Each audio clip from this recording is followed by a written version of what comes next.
Une journée nationale pour les exportateurs de noix de cajou verra bientôt le jour en Côte d'Ivoire et c'est l'association des exportateurs de cajou de Côte d'Ivoire, AEXI, qui a procédé au lancement officiel de la première édition de cette journée. Nous en parlerons dans quelques instants.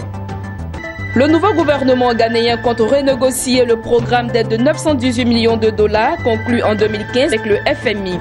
Ce programme d'aide vise à rétablir la viabilité de la dette, à limiter l'inflation et à réduire le déficit budgétaire en imposant des objectifs très stricts en matière de mobilisation de financement et de dépenses publiques. Mesdames et messieurs, bonsoir et merci de nous suivre sur Business 24 Africa. C'est en titre à bientôt, une journée pour les exportateurs de noix de cajou verra le jour en Côte d'Ivoire. Ce lundi, l'association des exportateurs de noix de cajou de Côte d'Ivoire procède au lancement officiel de la première édition de cette journée. Objectif, créer une plateforme d'échange entre les acteurs nationaux et internationaux et proposer des solutions problématiques liées à l'amélioration de la qualité de la noix de cajou originaire de la Côte d'Ivoire. C'était en présence de producteurs, d'acheteurs et de transformateurs de cajou. À l'instar du Vietnam, la Côte d'Ivoire aura ses journées dédiées à la noix de cajou. L'information est de l'Association des exportateurs de cajou de Côte d'Ivoire, AEXI.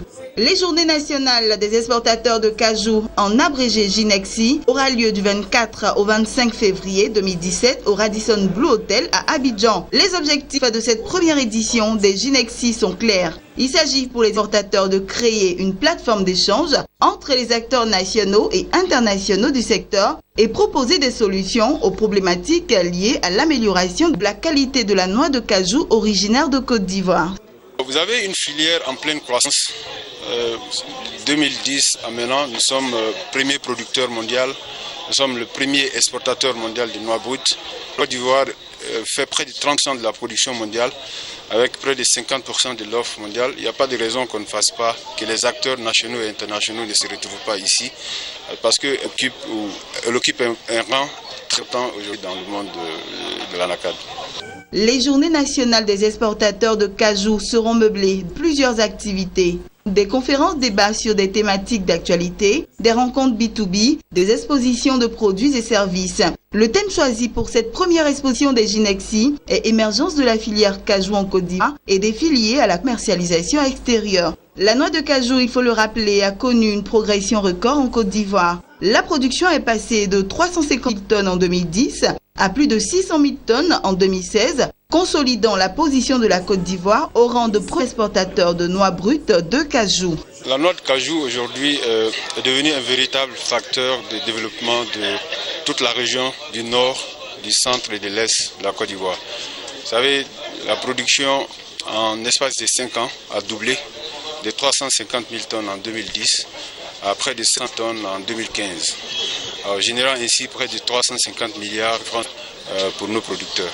L'Association des exportateurs de cajou de Côte d'Ivoire, AEXI, est une fédération d'une vingtaine d'associations exportatrices du secteur cajou. Elle compte aujourd'hui plus de 130 membres et est la seule organisation faîtière interlocutrice de la tutelle au sein de la filière ANACAD.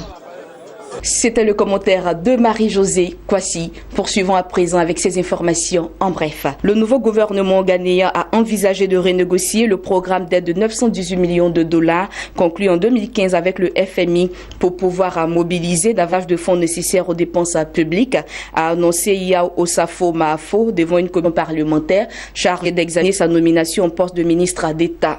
Selon lui, l'actuel programme comprime l'espace budgétaire et doit être revu. Celui que ce programme d'aide du FMI permet au Ghana de bénéficier d'une enveloppe de 918 millions de dollars sur 3 ans en contrepartie des réformes économiques destinées, selon l'institution, à retrouver une forte croissance. Il vise notamment à réduire la viabilité de la dette, à limiter l'inflation et à réduire le déficit budgétaire en imposant au pays des objectifs très stricts en matière de mobilisation, de financement et de dépenses publiques.